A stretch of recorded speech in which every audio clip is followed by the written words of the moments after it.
हरे कृष्णा दोस्तों, आज हमारे जगन्नाथ के इस सुंदर लीला कथा में आपका बहुत बहुत स्वागत है। तो हम पहले मंगलाचरण से शुरू करेंगे। ओम अज्ञानतिमिरन्धस्य ज्ञानाञ्जनशलाकया चक्षुरुन्मीलितं येन तस्मै श्रीगुरवे नमः। नमो विष्णुपादाय कृष्णपृष्ठाय भूतले श्रीमते जयपताका स्वामिनीति नामिने। नमो आचार्यपादाय नीताय कृपाप्रदायिने गौरकथाधामदाय नगररामतारिणे।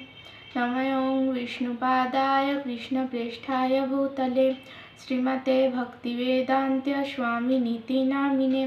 नमस्ते सरस्वती देवे गौरवाणी प्रचारिणे निर्विशेष शून्यवादी पाश्चात्यदेशतारिणे। नीलाचल निवासाय नित्याय परमात्मने बलभद्र सुभद्राभ्यां जगन्नाथाय ते नमः। जय श्री कृष्ण चैतन्य प्रभु नित्यानंद श्री अद्वैत गदाधर श्रीवासादि गौर भक्तवृंद।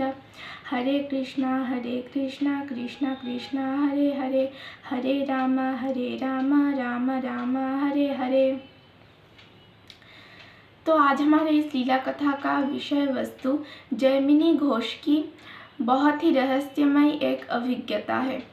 तो शुरू करते हैं। राजापुर के पास ही अवस्थित बहादुरपुर के बासिंदा थे जैमिनी घोष। तो हम सभी जानते हैं कि भक्त के रक्षा के लिए भगवान उसके साथ हमेशा रहते हैं। तो वैसे ही जैमिनी घोष भगवान के एक बहुत महान भक्त थे। तो इसीलिए ही भगवान ने उनकी रक्षा की। ये कहानी उसी की है। एक दिन जैमिनी घोष उनके काका के घर नवद्वीप जाने के लिए बहादुरपुर से निकले थे। सो वो जा ही रहे थे तो इसी वक्त उनके सामने एक बांस का पेड़ टूट पड़ता है। बांस जो होता है पेड़, हम जानते हैं बांस का पेड़। तो बांस का पेड़ टूट पड़ता है तो जैमिनी घोष सोचते हैं कि ये कहाँ से टूट पड़ा, ये कैसे हो सकता है। उन्होंने सोचा कि शायद कोई अशरीरी होगा, कोई भूत होगा।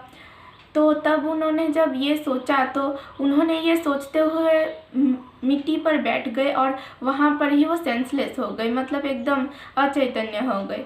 तो कुछ देर बाद एक आवाज़ से उनकी होश आती है, वो उनकी होश वापस आती है एक आवाज़ से कि वो सुनते हैं कि जैमिनी घोष उठिए, आपका खतरा अभी टल चुका है, आप जा सकते हो। तो वो उठ के बैठते हैं और बैठने के बाद सोचते हैं कि कौन हो सकता है। तो वो उससे पूछते हैं, उस आवाज़ से पूछते हैं कि कौन है आप। तो वो आवाज़ जो जैमिनी घोष के साथ बातें कर रहा था, तो उसने उत्तर दिया कि देखिए, मैं आपका मित्र हूँ, मैंने आपको कोई हानि पहुँचाने की कोशिश नहीं की है, आपको बस मैं मदद कर रहा था। तो तब जैमिनी जी ने कहा कि अगर आप मेरी मदद सच्ची में करना चाहते हो तो आप मुझे मेरे चाचा के घर नवद्वीप में छोड़ के आओ। तो तब जैमिनी घोष जैसे ही अपना बोलना ख़त्म किया जैमिनी जी ने, तो उन्होंने अनुभव किया कि वो बिना चले ही रास्ते तक जा रहे हैं। वो बिना नाव के गंगा मैया भी पार कर गए। तो वो सोच रहे हैं कि क्या हुआ। तब वहाँ पे जा रहे तो जैमिनी जी ने तब कहा कि आप कौन हो आप। तो तब उस जो दिव्य आवाज़ ने खुद को प्रकाश किया कि वो श्री जगन्नाथ है। और वो अपने इस प्रिय भक्त को उन्होंने आदेश दिया कि तुम दूध बतासा और गंगा जल से मेरी पूजा शुरू करो। तो ऐसे जब जैमिनी जी को आदेश मिला तो वो पुराना जगन्नाथ मंदिर राजापुर के जहाँ पे स्थित था, उस स्थित जो मंदिर था उस जगह के मालिक फटिक चक्रवर्ती जो थे, हम जानते हैं।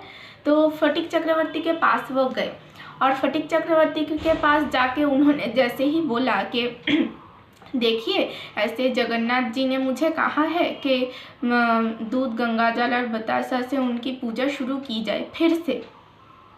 तो तब फटिक चक्रवर्ती ने अपने जमाता राम जी और कुछ गांव के कुछ लोगों को लेकर वहाँ पे जब गए, तब उन्होंने देखा कि मिट्टी के ढेर के नीचे विग्रह दब चुके थे।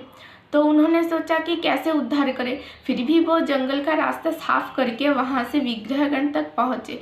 पहुँचकर वहाँ से मिट्टी का ढेर हटाया।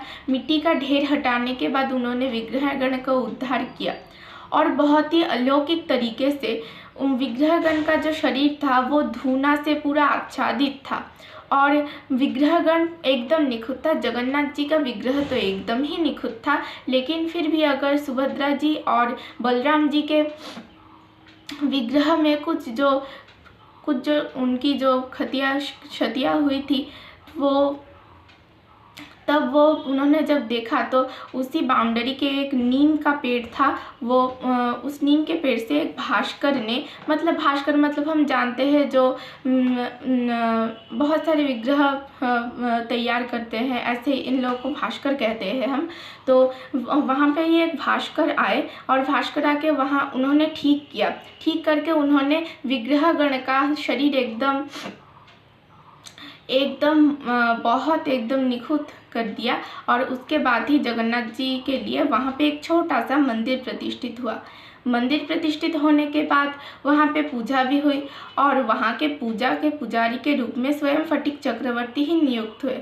और समय के साथ साथ जब फटिक चक्रवर्ती वृद्ध होते गए और वो अपने प्रिय विग्रहगण के सेवा में अक्षम होते गए, तो तब 1779 में गौर पूर्णिमा में 1779 के गौर पूर्णिमा के शुभ तिथि में उन्होंने इस्कॉन को ये मंदिर और ये पूरा जो एरिया था जगन्नाथ राजापुर मंदिर का पूरा एरिया दे दिया। और वहाँ पे जगन्नाथ जी आज 500 साल से रह रहे हैं और जगन्नाथ जी 500 साल रहने के साथ साथ हमारे जो भक्त हैं उनके कृपा से आज वहाँ पे बहुत ही सुंदर एक मंदिर आज निर्माण हुआ है। और जगन्नाथ जी की अहेतु कृपा है कि मैं आज उनकी लीला कथा बोल पाई हूँ और मेरी बोलने की योग्यता नहीं है, मैं जानती हूँ, लेकिन फिर भी मैं जगन्नाथ जी की लीला आज बोल पाई हूँ, उनकी ही अहेतु कृपा है। और जगन्नाथ जी की सुंदर लीला कथा के लिए मेरी माँ ने मेरी बहुत सहायता की है और इस लीला कथा बोलने में उन्होंने मुझे बहुत कॉन्फिडेंस जुगाया है। और इसके साथ साथ ही ये सुंदर लीला कथा यहीं पे ही समाप्त होती है। हरे कृष्णा।